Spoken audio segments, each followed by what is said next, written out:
Okay, so you want to own an airport. Not a private airstrip. Not some vanity helipad. A real, commercial service airport. The kind with a terminal, a control tower, and airlines flying in and out every day. On paper, this sounds like one of the best businesses on Earth. You control the only piece of land in the region where planes can legally land. Every airline that wants access has to pay you for it. Every traveler who walks through your doors buys your parking, your food, your overpriced bottle of water. It's infrastructure. It's a monopoly. It's the kind of asset that should print money quietly, forever. Here's the number that should stop you before you sign anything. There are more than 500 commercial airports in the United States. Over 400 of them lose money. Not break even. Lose money. Every single year. And they don't shut down. They can't shut down. They keep operating, keep serving flights, keep expanding terminals, while running at a structural loss that would bankrupt almost any other business on the planet. Read that again.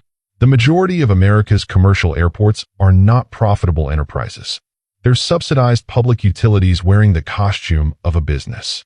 So if airports are secretly bleeding cash, why do they keep getting built, expanded, and rebuilt with billion-dollar terminals?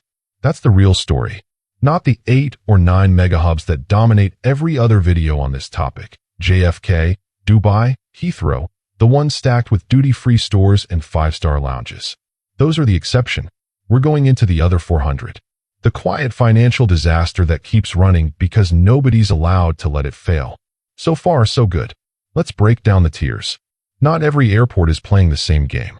There are roughly 4 operational categories, and the math changes completely at each level. Tier 1 is the small regional airport. Think a facility serving a metro area of under 500,000 people. 1 or 2 runways, a handful of gates, maybe 3 airlines flying a handful of routes to major hubs. These airports typically see under 500,000 annual passengers, and most of them survive purely on essential air service subsidies and federal grants. Tier 2 is the mid-size commercial airport, the kind serving a metro area of 1 to 3 million people. Multiple airlines, 10 to 30 gates, 1 to 2 million annual passengers.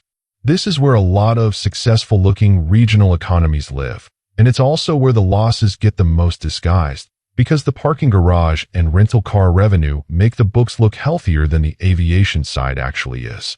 Tier 3 is the large hub, major metro airports handling 5 to 20 million passengers a year, dozens of gates, international routes, real commercial density. These can actually turn a profit on operations, though even here the margins are thinner than people assume once you account for bond debt service. Tier 4 is the mega hub, the JFKs, the Atlantas, the Dubais. 20 million plus passengers, multiple terminals, genuine pricing power over airlines and concessionaires. This tier is where the airports are cash machines, reputation actually comes from.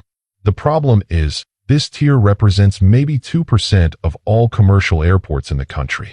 The other 98% are playing a completely different, much uglier game. Now let's talk about what it actually costs to build and run one of these things. Building a mid-size regional airport terminal and runway system from scratch runs anywhere from $150 million to $800 million, depending on runway length, terminal size, and whether you need to build a new control tower. And that's before a single flight lands. Here's where the mental model breaks down. Most people assume the big cost is construction. Construction is actually the easy part. It's a known number. You can bond it. You can budget it.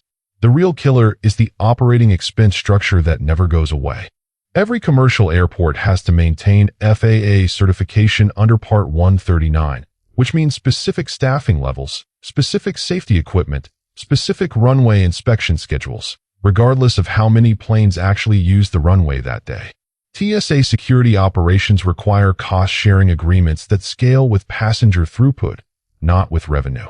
Snow removal contracts at northern airports can run into the millions annually, and you're paying for that equipment and staff 12 months a year to use it during maybe 6 weeks of actual snow events. Runway resurfacing alone costs approximately $1 million per mile, and needs to happen roughly every 15 years, on top of constant crack sealing and lighting system maintenance in between. Add specialized aviation liability insurance, wildlife mitigation programs required by federal regulation, and ARFF, The airport rescue and firefighting crews that have to be staffed and equipment ready at all times, whether or not there's ever an emergency. None of this scales down for a small airport. A regional airport with 3 daily flights still needs the same certified firefighting response capability as one with 30. That's the trap. The fixed cost floor is nearly identical whether you're moving 200,000 passengers a year or 2 million. So where does the revenue actually come from? And where do people think it comes from? Most people assume the money is in landing fees, airlines paying to use the runway. It's not. Landing fees are almost always priced at cost recovery rates, sometimes even below cost, because airports are desperate to keep any airline service at all. Losing your last remaining airline route can trigger a death spiral for the whole facility. The real revenue engine, at almost every tier, is non-aeronautical income: parking, rental cars, concessions, and land leases.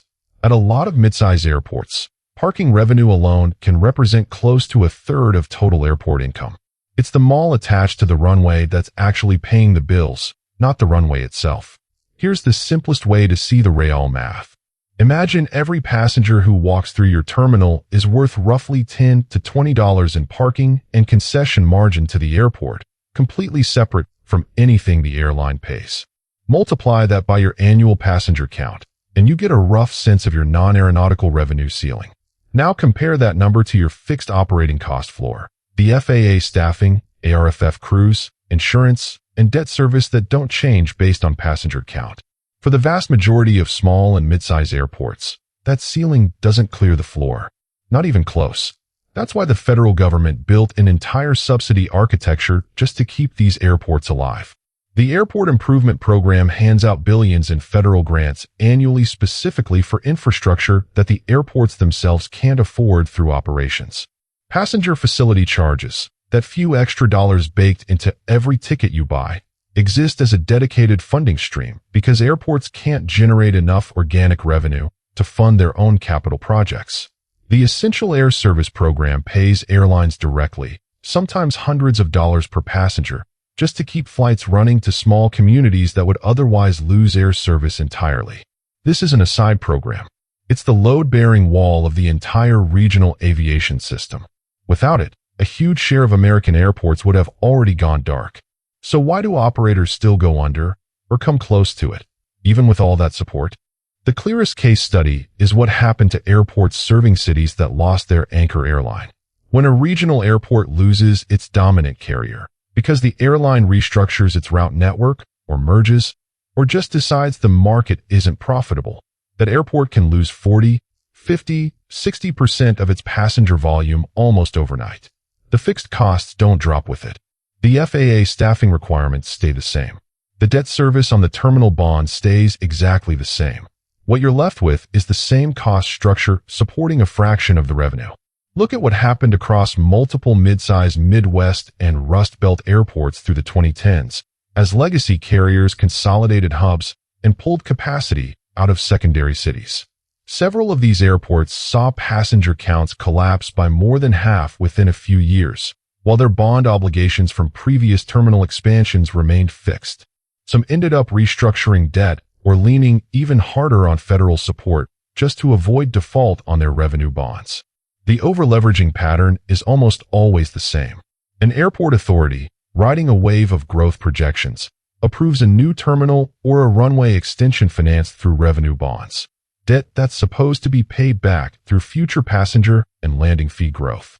Then growth doesn't materialize the way the projections assumed, an airline pulls out, or a recession hits travel demand. The debt service is fixed. The revenue isn't. That gap is where airport authorities quietly go from subsidized but stable to actively in financial distress. So let's land the plane on the real numbers. In the optimistic scenario, a mid-size airport with strong airline retention, healthy parking and concession revenue, and no major debt overhang. You might see a modest operating margin in the low single digits, essentially breaking even once you account for federal grant support covering the capital side. In the realistic scenario, which describes the majority of America's commercial airports, you're looking at an operating loss on the aviation side of the business, offset only partially by non-aeronautical revenue, with the actual gap covered by a mix of federal grants, passenger facility charges, and in many cases, direct subsidies from the municipality that owns the airport. The profit you'd see on a glossy annual report is often just successfully secured government funding, not organic operating income. Here's the rule to take with you. An airport isn't a business that happens to get some government support. It's a public utility that gets to call itself a business because it charges for parking. The math only works because taxpayers agreed a long time ago that keeping planes flying to small cities matters more than making the airport itself profitable. And as long as that agreement holds, for 100 failing, airports get to keep their lights on.